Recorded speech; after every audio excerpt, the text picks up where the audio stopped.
Collarbone fractures. Clavicle fractures are fairly common and occur in all ages, often as a result of indirect or direct trauma to the shoulder region.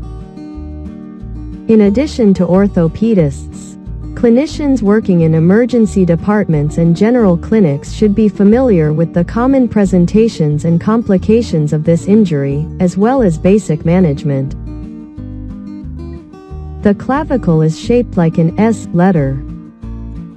It is the bone that connects the arm to the body. The clavicle is located between the rib cage, sternum, and the shoulder blade, scapula. Anterior subcutaneous location, frequent exposure to transmitted forces, and the lack of muscular and ligamentous support makes it vulnerable to be fractured. The middle third, or midshaft, is the thinnest area of the clavicle, and thus the most easily fractured. The clavicle lies above several important nerves and blood vessels. The subclavian artery and vein and brachial plexus nerves all pass together underneath it. However, these vital structures are rarely injured when a fracture occurs. The jagged ends of a broken collarbone may injure nearby nerves and blood vessels. Clavicle fractures are separated into 3 types depending on the location of the fracture. Mid-shaft clavicle fractures, occurring in the central third of the bone, 75%. They can be a simple crack in the bone or badly displaced. Distal clavicle fractures. These occur in close proximity to the end of the collarbone at the shoulder joint, 20%. Medial clavicle fractures. These occur in close proximity to the sternum. These are much less common, 5%. Distal clavicle fractures are basically divided into 5 types based upon the relationship of the fracture to coracoclavicular ligaments and the acromioclavicular joint. Type 1. Fracture line sits lateral to the coracoclavicular ligaments. Trapezoid and/or conoid ligament is intact and this fracture is stable. Type 2 fractures are unstable and it divided into 2 types. Type 2A. Fracture is medial to the coracoclavicular ligament with significant displacement of the medial portion of the clavicle. Conoid and trapezoid ligaments are intact. Type 2B. The fracture occurs between coracoclavicular ligament resulting in the conoid ligament torn, and the trapezoid ligament intact. The medial clavicle is displaced. Type 3. Intra-articular distal clavicular fracture extending into the acromioclavicular joint. Conoid and trapezoid ligaments are intact. It is considered as a stable fracture. Type 4 fractures, which are seen in children and involve disruption of the periosteal sleeve rather than an actual bone fracture. It is called a C-joint pseudodislocation. Medial portion clavicle becomes displaced in the superior direction as the periosteal sleeve becomes avulsed from the bone cortex. Conoid and trapezoid ligaments are intact. I have talked about this injury and its treatment in previous video titled, Acromioclavicular Joint Dislocation. Type 5. Involve an avulsion of the ligaments with a small inferior cortical fragment. Conoid and trapezoid ligaments are intact. It is considered as an unstable fracture. When displacement occurs, the proximal fragment of a clavicle fracture is almost always displaced superiorly by the pull of the sternocleidomastoid muscle which attaches to the proximal portion of the clavicle. The distal fragment is displaced inferiorly by the weight of the arm. Shortening often occurs, that is, the fractured bone ends are pulled past each other, largely due to the pectoralis major and latissimus dorsi. Causes: falling hard on a shoulder or an outstretched arm can cause a broken collarbone. These fractures are common in contact sports like football, wrestling and others. A collarbone also can break in a car crash or if someone is hit by a car. Stress fractures develop insidiously from repetitive stress on the proximal clavicle related to a range of activities including rowing. In the newborn, such fractures are more commonly associated with difficult deliveries.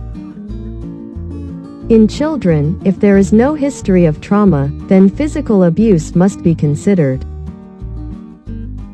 Symptoms: pain that increases with shoulder movement, swelling. Gentle pressure over the brake will bring about pain. Bruising, a deformity or bump over the brake. A grinding or crackling sound when you try to move the shoulder. A patient may cradle the injured extremity with the uninjured arm. Newborn baby will often not move his arm for several days following a birth-related collarbone fracture. Diagnosis: your doctor will ask about your symptoms and how the injury occurred. He will then carefully examine your shoulder. It is important to assess vital signs and to perform a neurovascular and lung examination in all patients with clavicle fractures, particularly if the cause involved higher energy forces. For example, motor vehicle collision. Your doctor will order an X-ray to help pinpoint the location of the fracture and to learn more about the severity of the break. Most fractures can be seen on a standard anteroposterior view.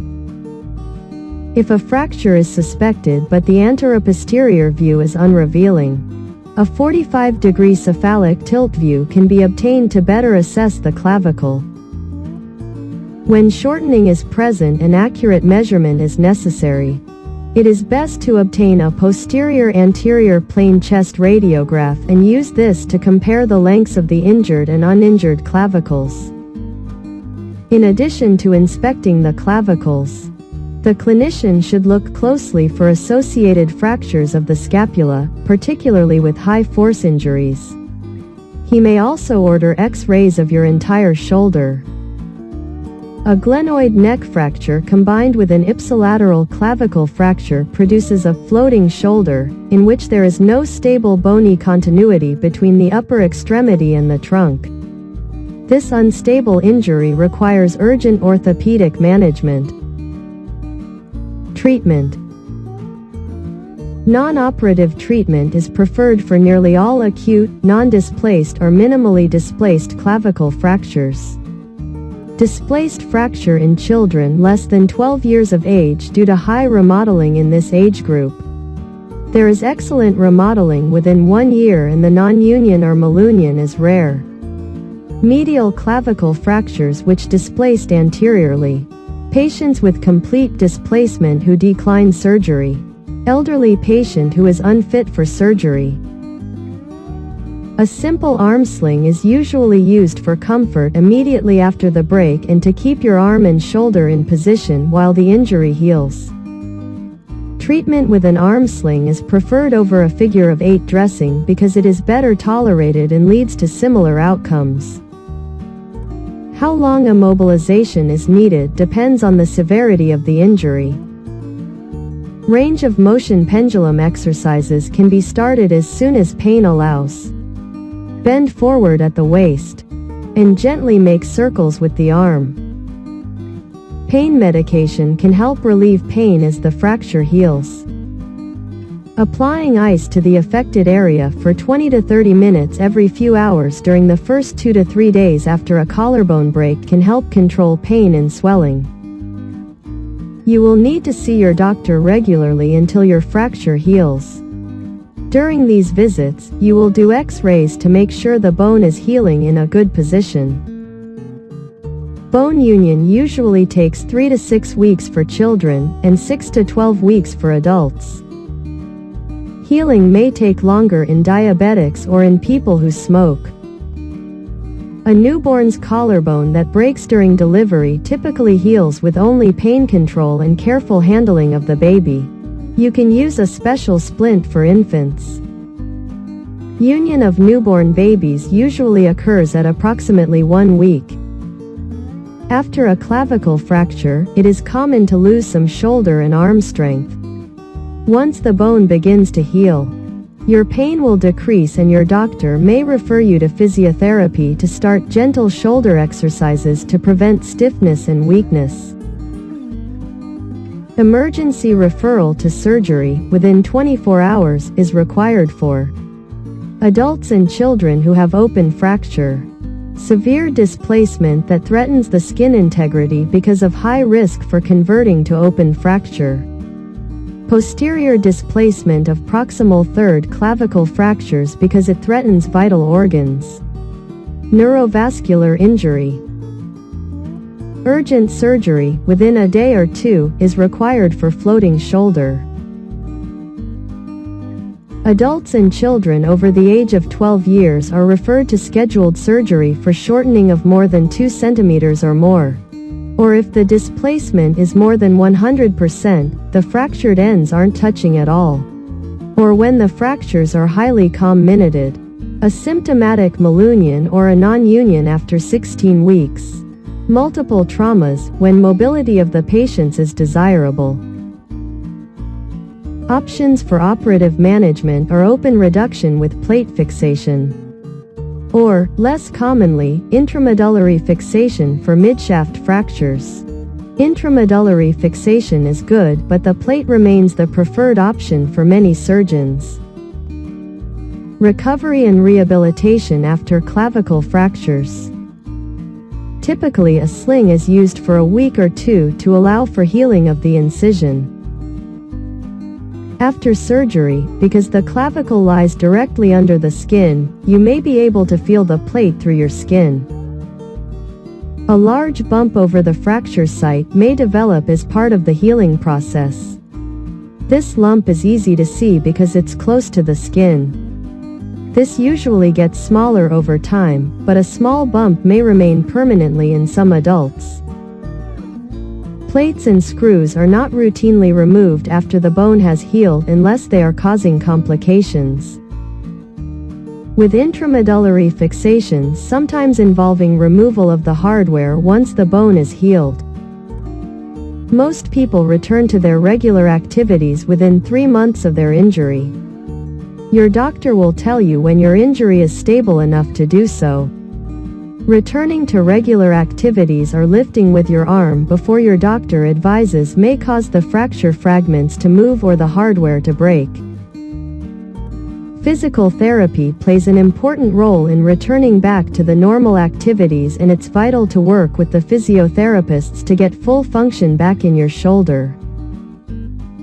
You can return to driving 6 weeks following your injury, provided your arm strength is restored and you are able to lift your arm without pain. Expect to take off at least 2 to 6 weeks for a desk job, and 3 to 4 months for more physically demanding work. Before returning, an athlete should have full range of motion, normal shoulder strength, clinical and radiographic evidence of bony healing, and no tenderness to palpation. You can go back to non-contact sports, such as running or swimming, in about 6 weeks. And contact sports, such as football, in 8 to 16 weeks post-surgery. And 3 to 4 months to those who are managed conservatively until solid bony union occurs. For athletes who have had operative management, some surgeons recommend removing hardware before return to play. Hardware is typically removed 1 year after placement, to reduce the risk of refracture. Patients should allow approximately 6 to 8 weeks after removal for the screw holes to fill with bone before returning to play.